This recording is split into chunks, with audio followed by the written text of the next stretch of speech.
Un dimanche matin, il y a quelques années, j'ai reçu un coup de téléphone d'Omar Alvarez, qui était alors l'un de mes conseillers dans l'épiscopat. Voici le récit qu'il a fait de ce qui s'est passé ce jour-là.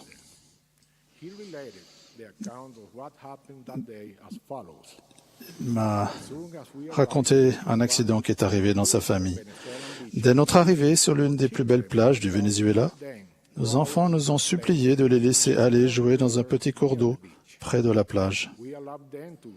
Nous leur avons permis de le faire. Puis nous avons sorti les affaires de la voiture. 2 minutes après, nous avons constaté que nos enfants commençaient à trop s'éloigner du rivage. En nous approchant d'eux pour leur dire de revenir, nous avons remarqué que notre fillette de 3 ans n'était pas avec les autres enfants. Nous l'avons cherchée désespérément, seulement pour trouver son corps qui flottait près de l'endroit où se trouvaient les autres enfants. Nous l'avons aussitôt tirée hors de l'eau, et des gens sont venus pour essayer d'aider à la sauver. Mais rien n'y a fait. Notre fille cadette s'était noyée. Les instants qui ont suivi ont été extrêmement difficiles, pleins d'angoisse et de chagrin d'avoir perdu notre petite fille. Ce sentiment s'est vite transformé en un tourment presque insupportable. Mais au cœur de la confusion et de l'incertitude, nous avons pensé que nos enfants étaient nés dans l'Alliance et que grâce à cette alliance, notre fille nous appartient pour l'éternité.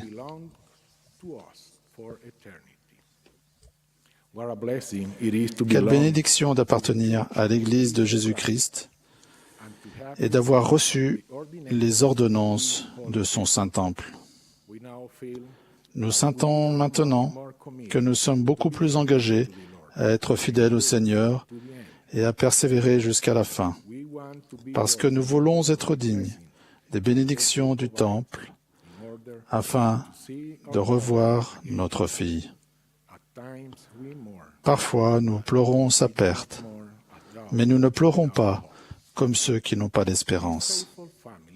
Cette famille fidèle a compris que quand survient l'adversité, Dieu est la seule vraie source de réconfort. Je vous laisse ma paix. Je vous donne ma paix. Je ne vous donne pas comme le monde donne. Que votre cœur ne se trouble point et ne s'alarme point.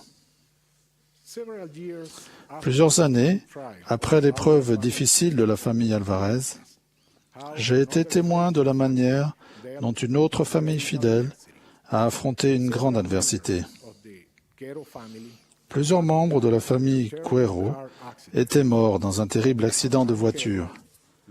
Frère Abraham Cuero a perdu ses parents, 2 sœurs, son beau-frère et sa nièce dans cet accident.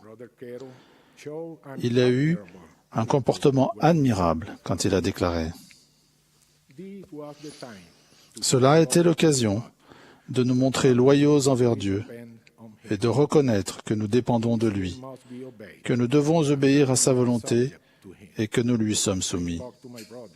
J'ai parlé à mes frères et je leur ai donné la force et le courage de comprendre ce que le président Kimball a enseigné il y a de nombreuses années. La tragédie n'est pas dans la mort, mais seulement dans le péché. L'important n'est pas de savoir comment un homme est mort, mais comment il a vécu. Les paroles de Job ont rempli mon âme. L'Éternel a donné, et l'Éternel a ôté. Que le nom de l'Éternel soit béni. Puis celle de Jésus. Je suis la résurrection et la vie. Celui qui croit en moi vivra, quand même il serait mort. Cela a été l'une de nos expériences familiales les plus spirituelles. L'acceptation de la volonté de Dieu dans des circonstances aussi difficiles. Dans les expériences qu'ont traversées ces 2 bonnes familles, la douleur et le chagrin ont disparu grâce à la lumière de l'Évangile.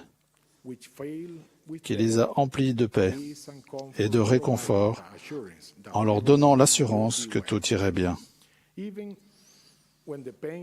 Bien que la douleur de ces familles ne soit pas comparable à l'agonie du Christ à Gethsémani, cela m'a permis de mieux comprendre la souffrance et l'expiation du Sauveur. Il n'est aucune infirmité, aucune affliction, ni aucune adversité que le Christ n'ait endurée à Gethsémani. Le Seigneur a révélé ce qui suit à Joseph Smith dans les Doctrines et Alliances. Ces souffrances m'ont fait trembler de douleur, moi, Dieu, le plus grand de tous, et elles m'ont fait saigner à chaque pore, et m'ont fait souffrir de corps et d'esprit. Et j'ai voulu ne pas devoir boire la coupe amère, mais je n'ai pas non plus voulu me dérober. Néanmoins, gloire soit ton Père. J'ai bu et j'ai terminé tout ce que j'avais préparé pour les enfants des hommes. Joseph Smith, le prophète, qui en savait long sur les tempêtes de la vie, s'est exclamé pendant l'un de ces moments les plus difficiles. « Ô Dieu, où es-tu? Et où est la tente qui couvre ta cachette ?» Puis, tandis que le prophète élevait la voix, ces paroles de consolation du Seigneur l'ont assisté. « Mon fils, que la paix soit en ton âme. Ton adversité et tes afflictions ne seront que pour un peu de temps. Et alors, si tu les supportes bien, Dieu t'exaltera en haut. Tu triompheras de tous tes ennemis. » Président Howard W. Hunter a expliqué: « Si notre vie et notre foi sont centrées sur Jésus-Christ et sur son évangile rétabli, rien ne peut aller mal en permanence. D'autre part, si notre vie n'est pas centrée sur le Sauveur et ses enseignements, aucun autre succès ne peut être juste en permanence. » Le Sauveur a dit: « C'est pourquoi, quiconque entend ces paroles que je dis et les met en pratique sera semblable à un homme prudent qui a bâti sa maison sur le roc. Et la pluie est tombée, et les torrents sont venus, et les vents ont soufflé, et se sont jetés contre cette maison, et elle n'est point tombée, parce qu'elle était fondée sur le roc. Et quiconque entend ces paroles que je dis et ne les met pas en pratique sera semblable à un homme insensé qui a bâti sa maison sur le sable. Et la pluie est tombée, et les torrents sont venus, et les vents ont soufflé et ont battu cette maison. Et elle est tombée, et sa ruine a été grande. » Il est intéressant de noter que la pluie est tombée, que les torrents sont venus, et que les vents ont soufflé et se sont jetés contre les deux maisons. En effet, le fait que nous vivons conformément à l'Évangile ne signifie pas que nous échapperons éternellement à l'adversité.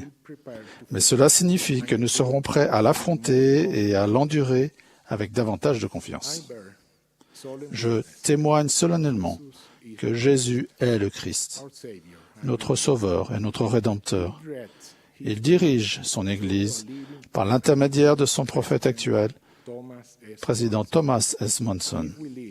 Si nous vivons conformément aux enseignements du Sauveur, nous trouverons certainement, assurément la paix et la consolation que Dieu seul peut donner. Je rends témoignage au nom de Jésus-Christ. Amen.